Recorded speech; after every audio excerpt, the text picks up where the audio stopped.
So we should be up. I'm just double checking. I think we just titled it. Did you already make a title? Yeah, Campfire Squadron on the Rings of Power and the Appendices. I think we just titled it. Yeah, we're up. All right, cool. All right, well, we don't have intro stuff set aside, and no one cares yet, anyways. But today we're going to talk about Amazon's Rings of Power, and specifically the rights they've secured, the details of those rights, and what they cover story-wise from Tolkien's material. So thank you, Marcos, for bringing this up, because I wasn't tracking that at all, and it's actually pretty fascinating. So we're just going to be going through the appendices, and we got copies of that and the Silmarillion lying around, and we're just going to kind of BS about it a little bit. We have, let's see, it is 1 for me, which means it is, 10 for you? So you got, an hour, Yeah. you said? Yeah. All A right, little, all right. little pretty good. Cool. So All right, I guess well. So this is the source material they have. This is what they're one of the Okay. head showrunners, JD Payne. Mm-hmm. He says, so we have the rights solely to the Fellowship of the Ring, the Two Okay. Towers, the Return of the King, and the Appendices and the Hobbit, Okay. and that's it. They don't own the rights to the Silmarillion, the Unfinished Tales, the History of Middle Earth, or any of those other books. Mm-hmm. So basically, Vanity Fair will say that takes a huge chunk of lore off the table, and it has left Tolkien fans wondering how this duo plans to sell Second Age story without access to those materials. Yeah. And then basically the head writer goes to say there's a version of everything we need for the Second Age in the books we have the rights to, Mm-hmm. as long as we're painting within those lines and not egregiously contradicting something we don't have the rights to. There's a lot of leeway and room to dramatize and tell some of the best stories that Tolkien ever came up with. Mm-hmm. We took all these little clues and thought of them as stars in the sky that we then connected to write this novel that Tolkien never wrote about the Second Age, which is crazy. But he wrote it. I don't know what, maybe he didn't write an exact book called The Second Age, but all of those stories are written. That's so going through that Vanity Fair article, and I'm just gonna post that link in the chat so it's there. They're discussing a lot of the shooting decisions that they've made and their story decisions, and it's interesting to see them. So there's this real formulaic, if you're looking at Marvel and stuff, this formulaic way of telling stories that they rely on now that allows them to pump out content really fast and everything, plus all the improvements in filming that they've made, and I wonder if having such a broad brush, because the appendices are pretty light on details at times. They don't really contain story arcs and things like that. It makes me wonder if they're going to rely on that sort of platform. This is right here, clutch, from my index finger to my thumb. That L shape, that is the Second Age in the appendices. Mm-hmm. As far as timelines go, Yeah. there's a couple little stories and details throughout it, but this is what they're working with, dude. It's a page and a half of literally of just events and a year. Yeah, Appendix E is all about language. Yeah, it's Appendix F as well. I think Appendix D is just hobbits, their lineage of hobbits. Yes. So what I end up being, kind of worrisome, don't you think? Yeah, it's worrisome that they chose the Second Age when they literally could just. Honestly, I would just prefer them to try to do a reboot of Lord of the Rings over a 5-season TV show. I would prefer. Now what I start wondering then is, why didn't they secure the rights to the Silmarillion? I don't think they wanted to pay for it. I mean, what they spent $1 billion on? I think they spent 250 on just on the rights. appendix, or 250 million or something like that. Yeah, on the 3 books and the appendices. Well, the appendices is part of the Return of the King, so on 4 books they spent 250. But they're not even going to use the 4 books. That's the problem. All these books are in the Third Age, and they're going to write freaking a Second Age 5 seasons, dude. What? Which makes me wonder, how are they writing their stories? What is who? So who are the writers? Let's see. One guy is from Breaking Bad. I think that's the JD Payne guy. It's good. Just look it up. Jennifer Hutchinson, season 1 writer. Helen Chang from Hannibal. Glennis Mullins from Star Trek Discovery. That kind of worries me. Yeah, Jason yeah, I don't Cahill from remember. Fringe and *Halt and Catch Fire*. That makes you feel good. Stephanie Folsom from *Thor Ragnarok*, which also makes you feel good. Yeah, Thor Ragnarok's good. Um, do you like And then you that one? got Brian Cogman. So I think we talked last time about you had asked what do I want to see, what do I not want to see, and I think my answer for what I didn't want to see was I didn't want to see a story that I could see coming, right? Not that everything has to be plot twists or like, no, I am your father's, but it's nice to be able to really get engrossed in a story not for its world building alone, but because you're genuinely interested in how things turn out because you can't see it coming down the chute. And that's been kind of my issue with a lot of the Marvel movies is they're so they're written in such a way that so identically Mm. that I kind of have seen the movie in the first 5 minutes. Yeah, Shang-Chi was a rare exception to that in some ways, and so was Black Widow in a couple of ways. So I did enjoy those ones, but by and far they're sticking to a template. So hmm what worries me is it's scant enough on details in their source material that they're just going to rely on a template to tell 5 seasons worth of stories. Well, I think that's the thing is they're gonna have to really make up some stuff. Like they don't have the details. Like what's and I think what's unfortunate is you have some of those details like are important. Like there's literally characters that they can't even use. Like someone that's not in the Appendices, I think, and that they haven't shown is Celeborn, Galadriel's husband. Like I don't think they have access to him, so they can't even use his name or character. Celeborn's not mentioned in the. He I don't should think so. be if we're talking about timelines, then Celeborn and Galadriel should be mentioned at the very least. I mean, Gilgalad's definitely involved, which is Yeah, I'm actually kind of well, excited he's for. so Gilgalad is there. Yes, that's true. Oh, okay, well, all right. So on 404, page 404, this is Appendix B. Um, this is in the Third Age Appendix B timeline. They do mention Celeborn. Elrond weds Celebrian, daughter of Celeborn. And then if you go back, I'm sure they bring them up again. Tolkien wasn't one to leave stones unturned.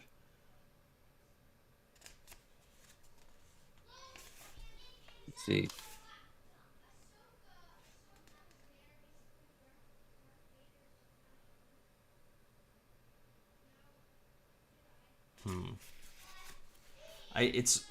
It's interesting, and it makes me wonder how much.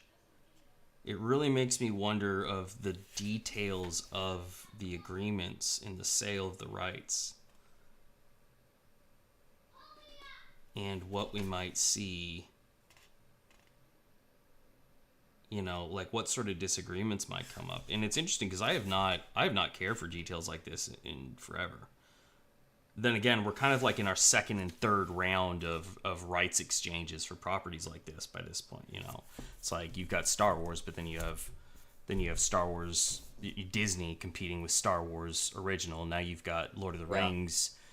Peter Jackson didn't really have to compete with any preceding versions of Lord of the Rings because they were so different and in many ways so bad and so long before.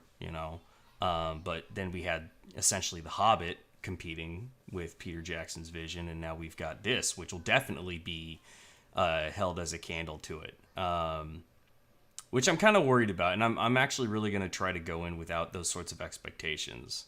Yeah, I think I'm just gonna have to. I mean, honestly, I think I'm deciding that I'm gonna have to go into this. I'm gonna have to go into this show, not putting it in the framework of Lord of the Rings. It's just gonna be a fantasy. It's gonna have to be just a fantasy movie or a Yeah. fantasy TV show for me. Like even so, they even came out and said, you remember those pictures that they released a couple weeks ago with Mm-hmm. they had the one with the broken sword. Mm-hmm. That's their version of Narsil, Mm-hmm. the King's sword. Mm-hmm. That's what that is. And I didn't know that. I thought that was just some random like I don't know, some random If sword. it's if it's a broken sword, it's Narsil for sure. Yeah, well, I assumed it was something there, but I was like, oh, okay, this is some sword that broke in battle. I didn't even because it looks so. I'm just so hooked on what they produce for the films. You know what I mean? Like Yeah. that the iconography, like that image is so ingrained in my head. So the fact that that's what they're going with, it's like they kind of go that they can't even resemble they can't resemble the Lord of the Rings films. So that's why I think that's partially that's the weird thing is that they have the rights to the books, but they don't have the rights to do a continuation of the story. So they can't, and nothing can resemble the Lord of the Rings. It's all like inspiration and or where they say it somewhere in here where they talk about like Mm-hmm. um let's see where is it at? It's in this article. Different but familiar. While the series is not a precise continuation of Peter Jackson's Lord of the Rings, it shouldn't clash with the cinematic world fans have come to know and love. Actors like Moyford Clark, Galadriel, and Robert Air Arameo Elrond were cast in part because they could age into the older versions played respectively by Kate Blanchett and Hugo Weaving in the Jackson films. Mm-hmm. And then Benjamin Walker, who plays Gil Galad, bears a striking resemblance to Mark Ferguson, who appeared as the Elven King in non-speak cameo. It's worth remembering, if only for legal reasons, that this is not the exact same world. The production design, though familiar, is not trying to match the Jackson films. For example, King Elendil's legendary broken sword, Narsil, which debuted on one of the posters, does not look identical to the one eventually reforged by and used by Viggo Mortensen. Mm-hmm. So it's like they can't even. I was under the impression, initially at least, that this was going to be it was gonna be like within the same framework. You know what I mean? Like different actors, obviously, because they can't use the same cast, but I'm Mm-hmm. totally okay with. I don't mind that. But the fact that the story and they can't even that's why Weta's not involved. That makes sense. Yeah. They can't use the same sets, Mm-hmm. which is super concerning. Like that's Well, I don't know. only if you think that the aesthetic vision Peter Jackson portrayed is the only aesthetic vision that you think you could be happy with, and I don't I necessarily I agree think with that. I only think that because of the way that they're marketing it. Like if you're gonna tell me you're putting a Lord of the Rings show, you know what I mean? Like I don't know. Like I think the marketing. I'm just to me it's almost like the OT like Star Wars fans. Like for me, Lord of the Rings is my thing, and Mm-hmm. that's what I grew up on. You know what I mean? So it's like is if it's done really tastefully, then I would be. I'm not. I'm okay with the sets being different because it's thousands of years in the past, so it's obviously not going to be the same world. I expect it to be a little bit more grandiose, things like that, which is that's Mm-hmm. cool with. And I don't really care about like the made up characters or whatever that aren't in the books. It makes sense why they have characters that are made up now though, because they can't use people like you know Baron and Luthien because they don't have the rights. So Yeah, they're not. they literally have to make up Well, they're mentioned in interracial the or interracial. books. They're I don't mentioned in think they're Fellowship. Baron. Yeah, but they don't have rights to any of the stories. There's an entire poem about their Oh story that Aragorn tells to Frodo yeah, when they're in the marshes. Or yeah, is it that's on true. Weathertop? I can't remember. So No, that might be enough, to be honest. I mean, Beren and maybe. Luthien get a whole expose in the Silmarillion, but Yeah. I Well, and they remember have. that poem being pretty damn long. I mean, the thing is though, is so I still don't even like understand quite the rights because they've even said they can't use things that were already. That's why I think that's why they're in the second age is because they can't redo what's already been made by maybe that's because Warner Brothers owns the rights to the films or something. So film rights and TV rights are separate. Amazon Sure. has TV rights, and even so, things that will be considered under the umbrella of Peter Jackson's series will be things that were unique to the story of Jackson's series, be it Right. characters, story arcs, things like that.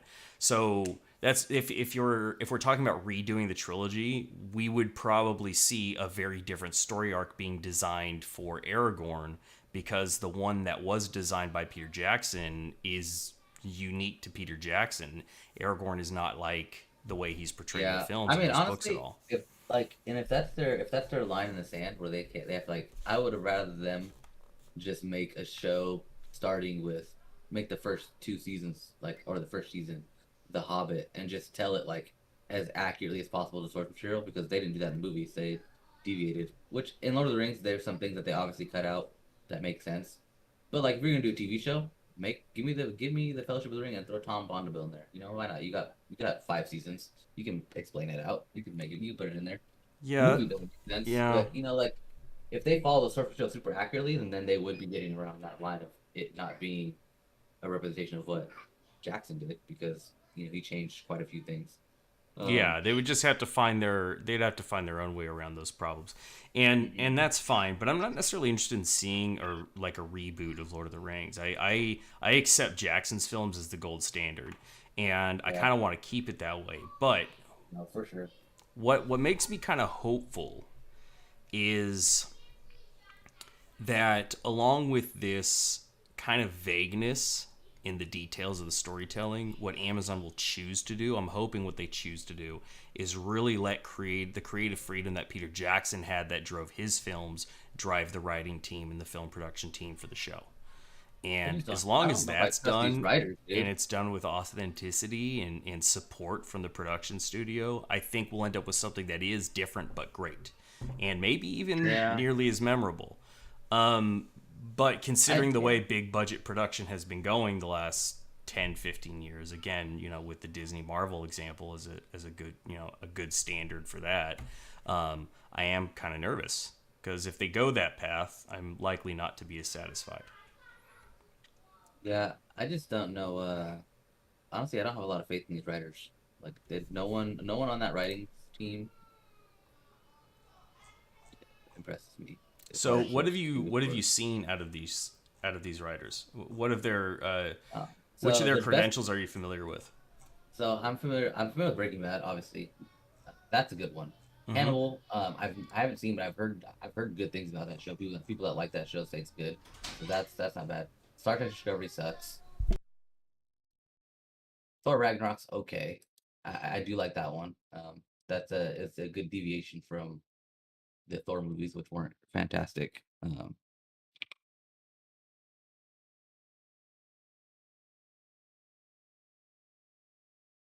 But like I don't know, none of these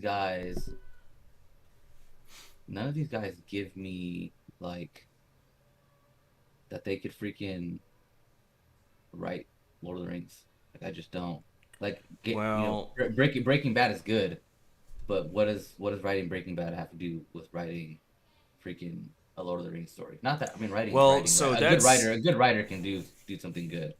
Like yeah, I yeah. believe I do believe that, but I just don't because even they had a Tolkien like a like a Tolkien I don't know professor or expert or whatever, and they fired him I think for breaking an NDA. So they don't even have they got rid of their freaking one guy who knows Lord of the Rings inside and out.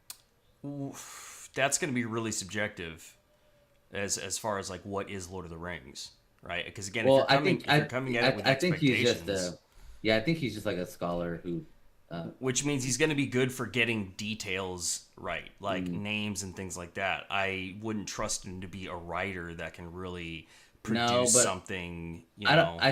I think for me, I think the benefit there is because they don't have the rights to Silmarillion and in the Lost Tales, they need someone who knows that knowledge, who can at least help them kind of guide the story to where they're not deviating from who that character is too much because Well, okay. they have to stay within those lines, right? I when it comes to Silmarillion, I don't really.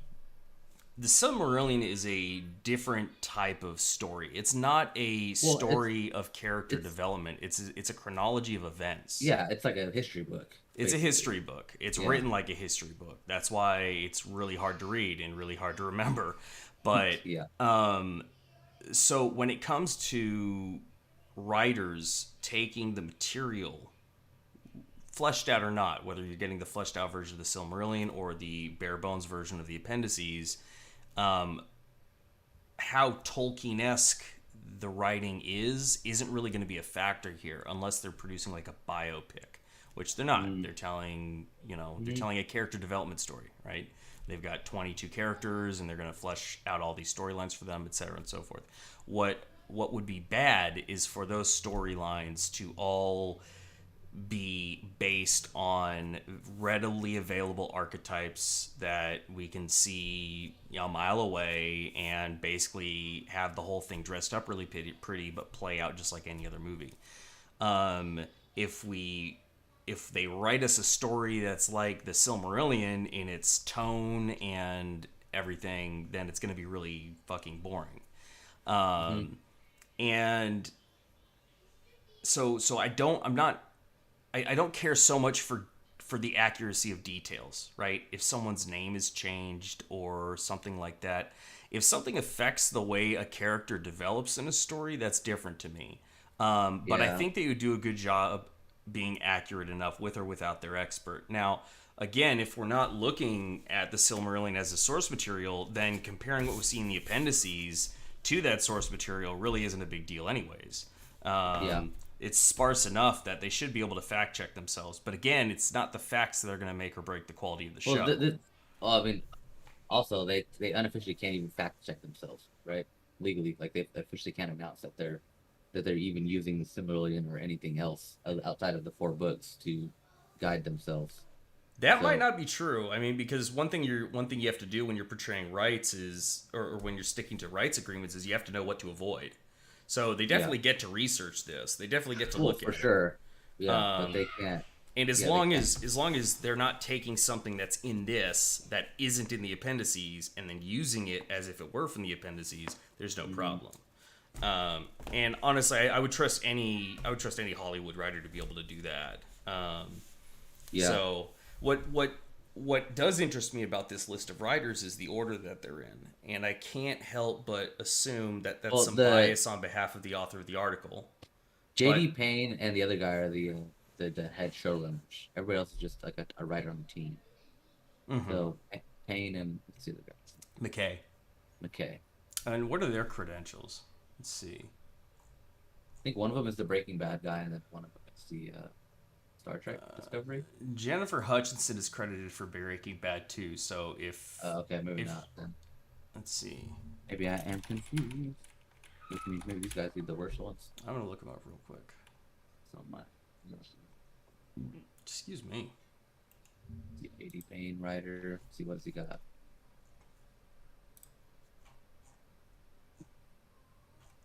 Star Trek Beyond. I'm credited them. Yeah, I was not a big fan of Star Trek Beyond. He's only got 3 writing credits.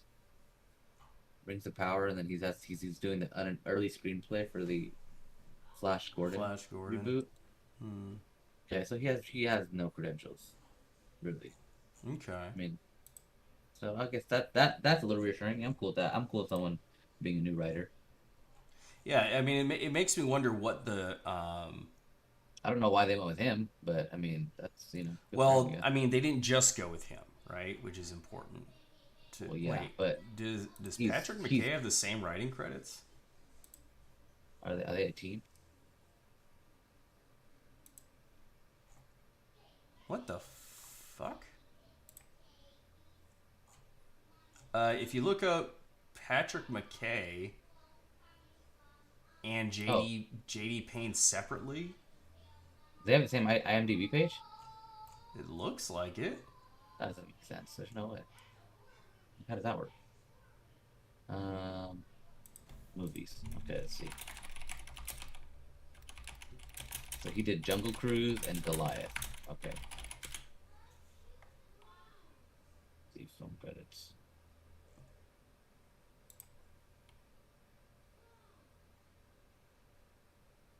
So he did Star Trek Beyond, Deadliest Warriors in Development, Goliath, Hmm. Boilerplate, Winter's Night. That'd be right. Wow.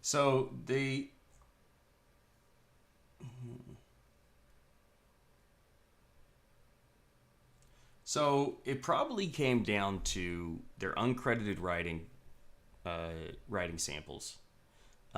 Just because you haven't had something produced doesn't mean that you haven't been writing, and doesn't mean that executives and producers don't Hmm. have examples of your work. They probably had a really good pitch. It seems like they did produce a pretty dang good. I mean, they've got a pretty solid premise. They're definitely going after the right time period. It's fresh. It's exotic to Yeah. to I the mean, majority of the fan base. You know. yeah, I'm reading an article here from Rotten Tomatoes, so take that for what it is. But basically, they're saying that they actually beat out a lot of people for it. So clearly, whatever they came up with is solid. Mm-hmm. They did so they were big writers um, for the new Star Trek franchise, that the recent one, the Yeah, one with that doesn't Chris excite Pine. me so much. That's their big thing. They're saying that they're not they have franchise experience. They're Yeah, writing so they're writing the next Star Trek too. Um, and let's see.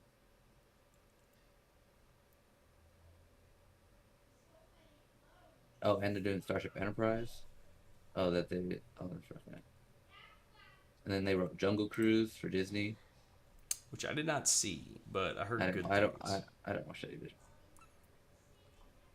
I mean, some of these other titles they're varied. *Halt and Catch Fire* was great. I really enjoyed it. The Uh, article highlights how J.D. Payne is a practicing Mormon, so that's something.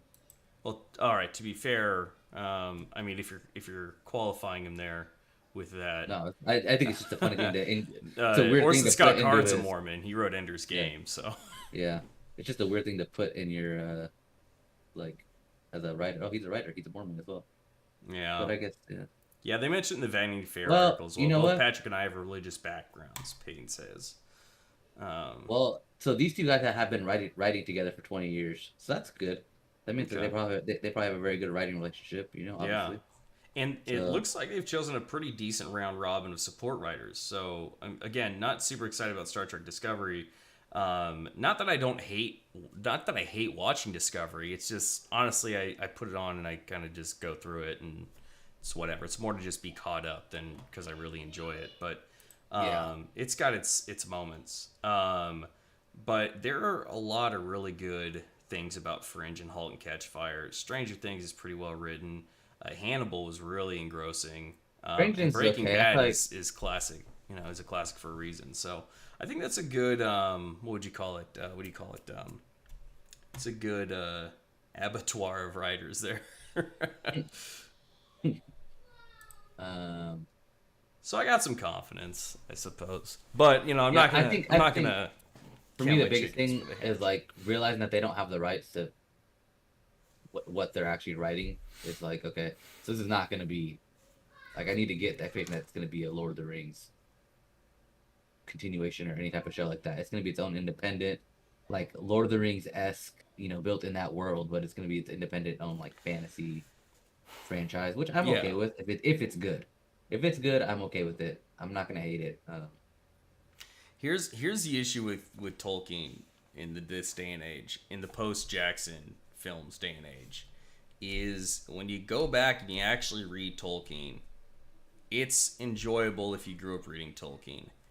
If you are getting to Tolkien late in life, or you're young and you're just getting into Tolkien and you've already been absorbing fantasy media for years, Tolkien's gonna feel stale and unimaginative. And that's because as a foundational work of fantasy, one I think we can all pretty much agree, anyone who really understands, is that it's kind of like how we use concrete in everything, Mhm. and it's everywhere, and as a result, it's not really that special anymore. It's kind Yeah, of the expectation. I mean, anyone who grew up on Baldur's Gate, or any of those, fantasy type games, understands the epic adventure of a man, a dwarf, and an elf. And so there's a lot in Tolkien that's just not refreshing to audiences anymore because it was used as, square one for so many properties for so long.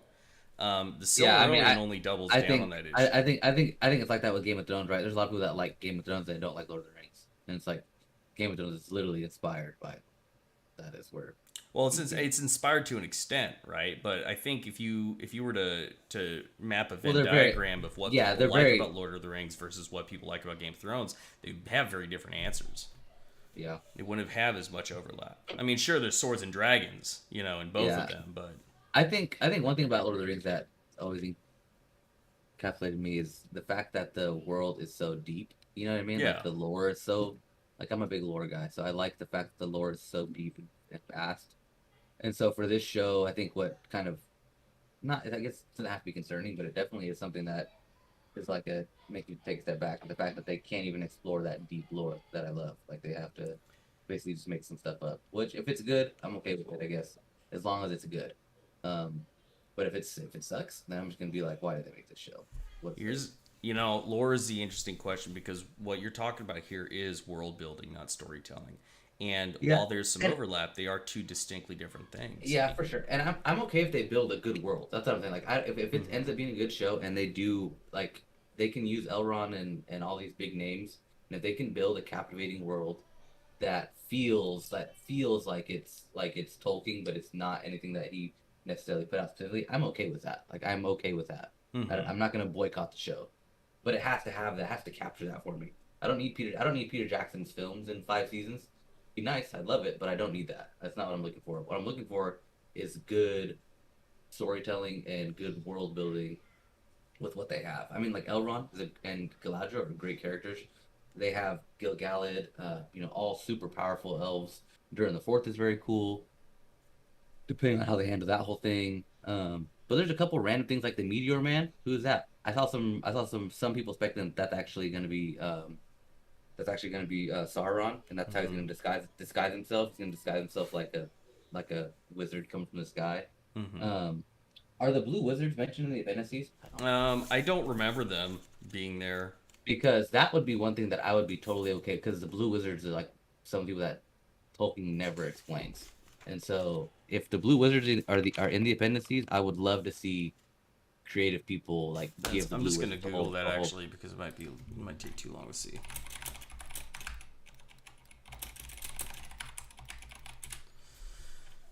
Are they in the Hobbit? Well, I guess if they're in the Hobbit, they do have Let's see.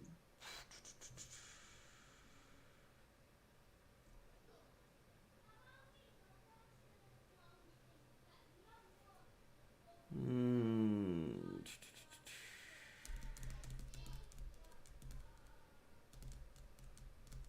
I mean, Saruman has that line where he references their rods, but um,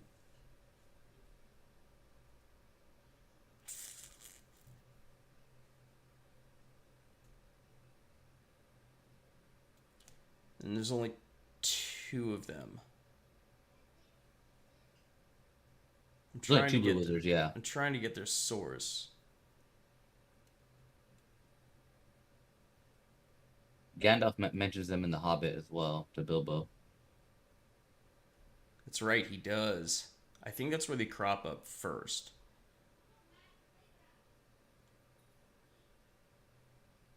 Hmm. He changes them a little bit in the Peoples of Middle Earth, but again, they don't have rights to that, so they wouldn't be able to use that. So it doesn't even matter.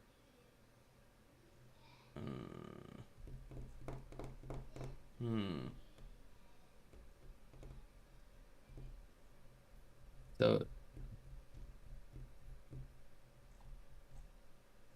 They're only so as far as I know. so it looks like they're only directly referenced in the Unfinished Tales. Appendix B, the Third Age. Hey, dude, I'm about to fact check this right now. Sorry, we have books next to us. Let's see. That Appendix B, the Third Age. Yeah, We're such nerds. that's okay. It's okay. Let's see.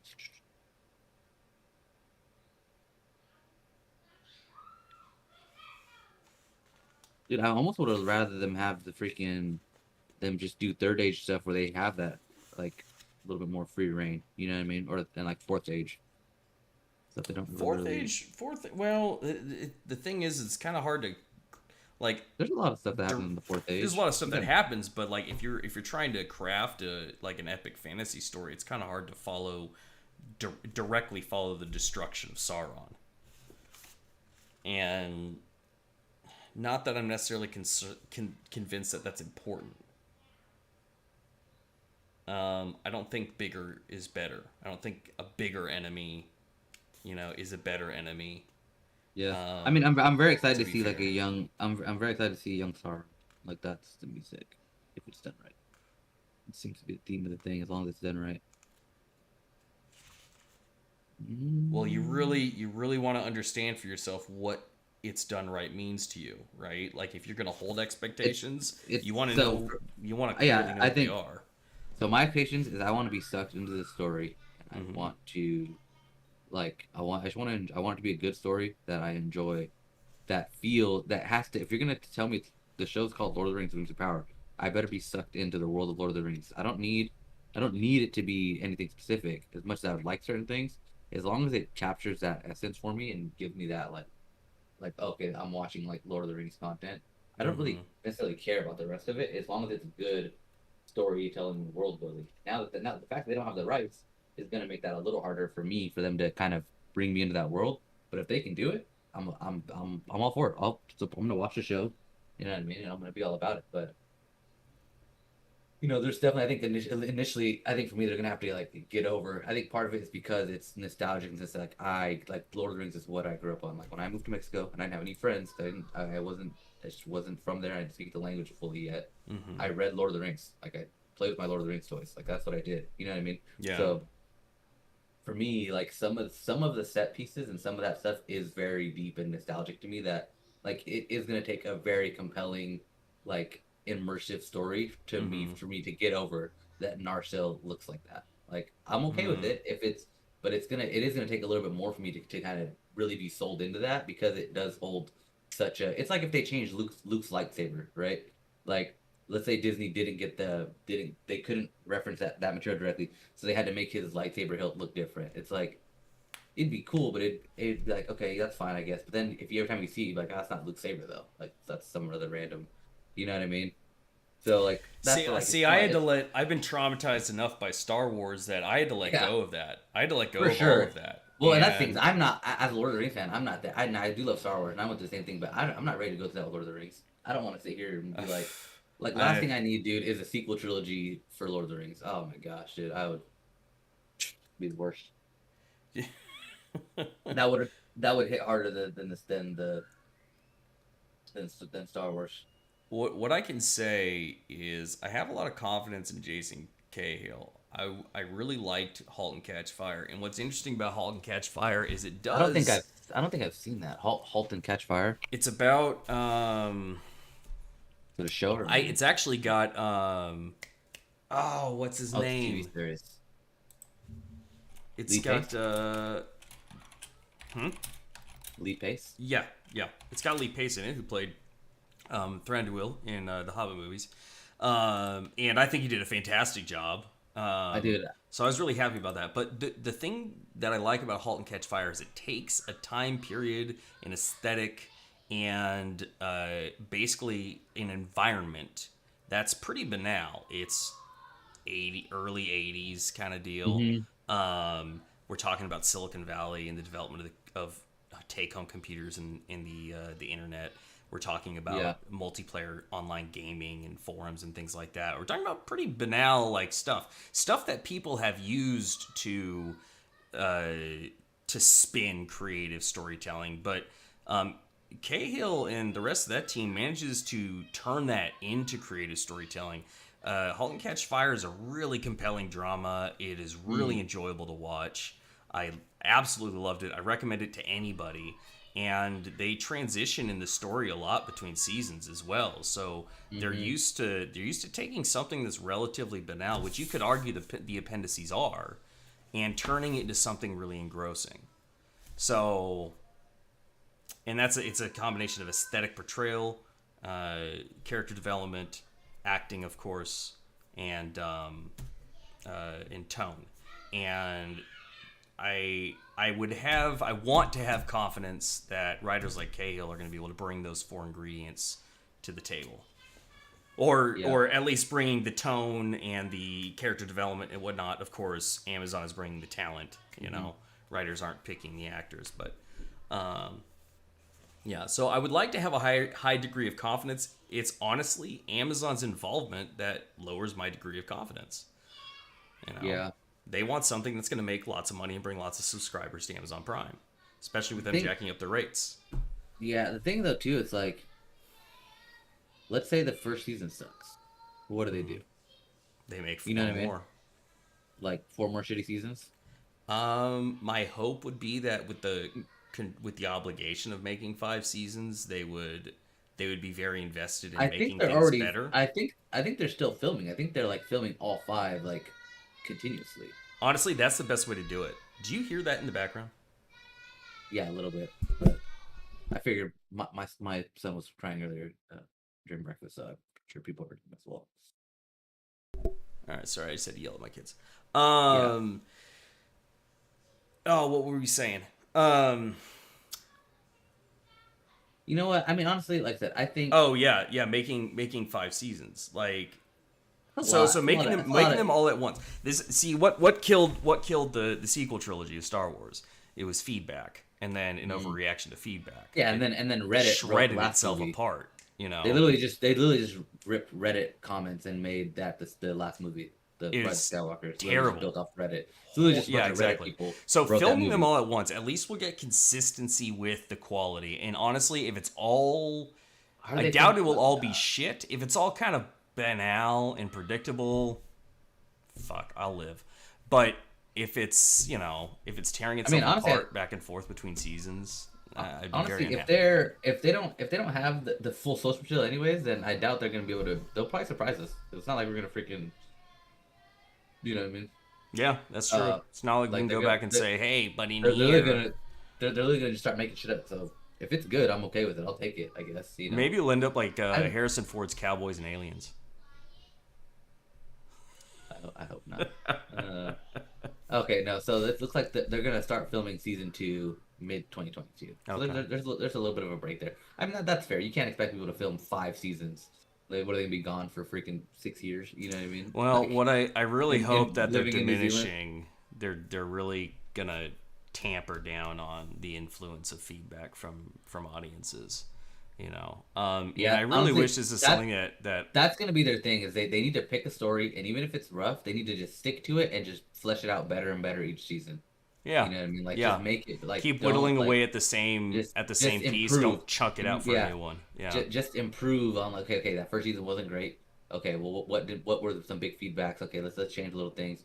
Maybe they need to develop someone a little quicker so they can get him to a better place. People are gonna like that character more or whatever it is. But that's the thing with the sequel trilogy, right? Is that they every movie is freaking different. And yeah then the last movie they try to somehow make it all make sense and it sucks. yeah. Just- It's like, I mean, I think what's her name, the actress that plays Ray Skywalker or whatever, um, she even said that they had no idea what her character's background was until they were filming the last movie. yeah. Like that's That's terrible. How do you huge not have a red story? flags. Like how do you Huge not have red that story flags. Especially when Kathleen Kennedy's like, oh yeah, we have all the story planned out from the beginning. We knew. We Which was always knew clearly a Palpatine. lie. We always knew Palpatine was.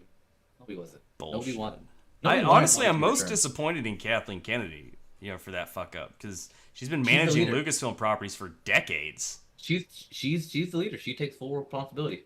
It's not the writer's fault It's, they suck. it's like, She's the one that signed. She's the one I that mean, everything came across her desk, and she signed off on it and said, "Yep, run with it." J.J. Abrams, his Him writing too. didn't suck, and honestly, like as Well, dumb J.J. as I Abrams' think Ryan fault. Johnson's approach was, like the writing didn't suck. It's just they're just I would have different. honestly. They're nonsensically different. I would have rather them just gave Ryan Johnson a trilogy. At least he's a creative person that can tell a complete story. If they would have given Yeah. him all three, I would have accepted that more than just like you give me the Force Awakens, which I initially liked. Going back and rewatching it, I don't like it nearly as much anymore. It's got a lot of flaws. And then honestly, the Last Jedi, as much as I don't like the story, like the cinematography is the best probably, and it's got the most like intrigue for I think for me. And then the Rise of Skywalker is just a jumbled hot garbage of Reddit post formed into a It's a YouTube comment section, multi-million man. yeah just a multi-million dollar production of just nonsense. Like I've had zero like push to watch Rise of Skywalker since I saw it in theaters. I haven't. I've tried to watch it. I have Tried to watch it a no couple months ago, and I just turned it off. Yeah. Couldn't even do it. Man, childhood is rough, dude. My kids already know better. They don't watch them at all. Yeah. They literally watch the original trilogy over and over again. They don't give a shit about anything Yeah. else, No, for sure. which I'm glad, you know. But Yeah, it's interesting. I'm cautiously optimistic. Yeah, for sure. But I'm ready to be hurt again, for sure.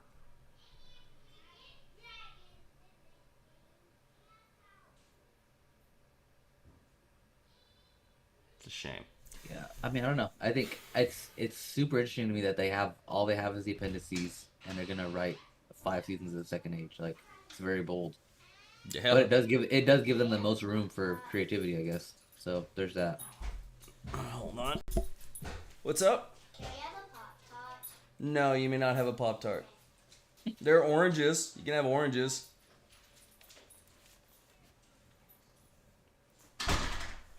Hey, fucking children. All right. Today's a weird day just because today was a federal holiday, so kids didn't go to school. Oh yeah. No, I thought my son was gonna be at school today too, but he's not. So Yeah, I didn't. They had Friday off also. My kids come home Yeah. Thursday last week, and they're like, "We don't have school tomorrow." I'm like, "What are you talking about? Yeah, they do." And they're like, "No, Yeah. we don't."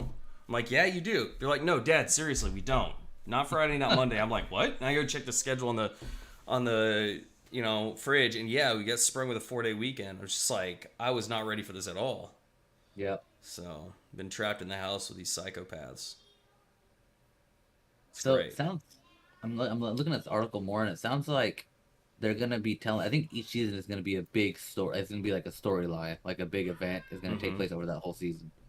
So You know what? That's the best way to do it. because Actually. they have to condense what 3,000 years. Well, no, 2,000 all years. they have to do is go through the appendices and point out the most the biggest things. Yeah, and just make And then 5 those seasons are of that. that's your big picture story. And You then just you tell gotta it write through this thing, character though, development. you gotta write a good story. Like, okay, here's your event. Write a good story. It's gonna be, if these writers pull this off, it'll be very impressive. I'll be very impressed. And I hope they do, because I want this show to succeed. There's a But- big part of me that can't imagine them doing that for 22 characters without just pulling from archetypes. Well, that's the thing. The thing is, though, too, they're gonna have to kill people off, or people are gonna die from natural causes. They're doing. They can't just do 22 elves or 22 magic people. You know what I mean? Like, You got it. yeah. Yeah, which will Even make it dwarves. dynamic. Dwarves only live for a few hundred years, so it's Yeah. like. Hopefully, what I they mean? really So- put some thought into that. So yeah, it says so. So the writers told Amazon they wanted to do 4 or 5 stories that are the big epics of the Second Age, starting with the Forging of the Rings. Okay, so the Forging of the Rings is probably going to be season 1, which means actually that's a lot of time to cover, because there's a lot that happens leading up to the Forging of the Rings. So like that's, I mean, if they've got a, just a big chunk to have to try to go through. Yeah. See, Forging of the Rings. At the center of that origin is the famed elven smith Celebrimbor. I'm excited to see him. And Arameo's younger Elrond. Elrond is working to rebuild damaged alliances with dwarves, including with his old friend Prince Durin IV. We're going back thousands of years when the party was in full swing. McKay says we're going to see the elf capital of Lindon, where Elrond is a young and up-and-coming operator within the political scene of the high elves during their glory day. Lindon, with its golden autumn leaves and rocky shores, allowed Payne and McKay to expand on the beautiful New Zealand vistas Jackson captured for his film. We wanted to go coastline. McKay says he'd never seen the coastline Middle Earth on screen before. That's fair. Okay, yeah. I'm cool with that. I've looked forward to seeing maybe the Bay of Belfalos and some places like that. It's kind of cool. I think Elrond's going to be their main character Elrond and Galadriel are clearly going to be their main character for the whole 5 seasons or whatever. Yeah. Because they're the ones that are around the whole time. They're gonna live. Yeah. Which I'm okay with, because one thing that intrigues me here is it says, as for reconciling the idea of young Elrond eager to make alliances with the closed off version of Hugo Weaving, Payne says that just part of the journey. Elrond, we know from the Third Age, was a pretty bleak view on humans. He says men are weak because he's seen the full bills of humankind. In some ways, the Third Age is almost post-apocalyptic Middle Earth. The elves have one foot out the door. We're going to watch Elrond goes from optimistic to a bit more world weary. So that's kind of cool. See, like a young Elrond who's very optimistic to build peace and alliances, to go and turn to this disconnected, wise elf who's like, yeah, we're getting out of here. These humans suck. Yeah. They can't do anything. They can't get it right. Well, it's good that they have some beginning and end points for some of the most important characters, that are pretty cut and dry. That's good. So, looks like the second big story they want to tell is the rise of Sauron himself. When he was a physical villain. So that'll be cool. Do they have the rights to the first age? Or the first age is mentioned a little bit in the appendices, right? Yes. Like brief, it's like one section, like briefly. Because I wonder what's in the first stage of the appendices. So, well, okay, so it's not just. So Appendix A covers a lot of like background history for things that tie in with the trilogy. So like he goes over the stewards and things like that, and that actually goes pretty far back. I think it goes back to. Shoot, wait. When was the line of Kings broken? Yeah, so the tales. So in Appendix B, they have the chronology of the Westlands. You start with Numenor, the Numenorian kings in Appendix A. Let's see. Yeah, Ancient Legends of the First Age. Are you in Appendix A? Yeah. It's going over the annals of the kings and rulers. Yeah, so... Yeah, the Kings of Mark. Oh, okay. Let's see.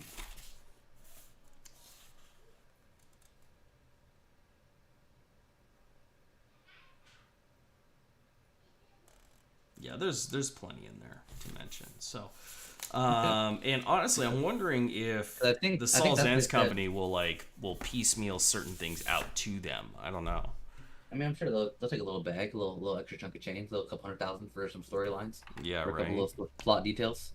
Hey, you want some Kenya letters? Yeah. 100 thou. Yeah, exactly. Per character. You want to include the Silmarillion in one of your seasons? Well, the Silmarillions are mentioned in the appendices. Oh, that's true. Yeah. Mm-hmm. And not just what they are, but who made them and what was done with them. So, but you know who's not really mentioned in the appendices fully? Is only really by name. It's Morgoth. So that'd be one they need to pay. They need to pay some money for. Well, that's why I think that's why they went with Sauron as a villain. As far as I'm aware, the first 2 episodes are going to be like a 3-hour prologue of the first age. So that'd be awesome. You're going to give me 3 hours of whatever the appendices have on the first stage. Like, I'm cool with it. Just make it good. But if you're talking first stage, you're talking Morgoth, right? You can't like what you have like just the 2 trees. You also have to have the which you see the 2 trees in one of the pictures. They show them. But you also have to have the Ongiliath, the spider. Is that the spider's name in the first stage? The big ass spider. So you gotta have that because that's a big part of it. That's Morgoth and Ongiliath taking down the trees, taking away the light of the world. But I'd be cool with that.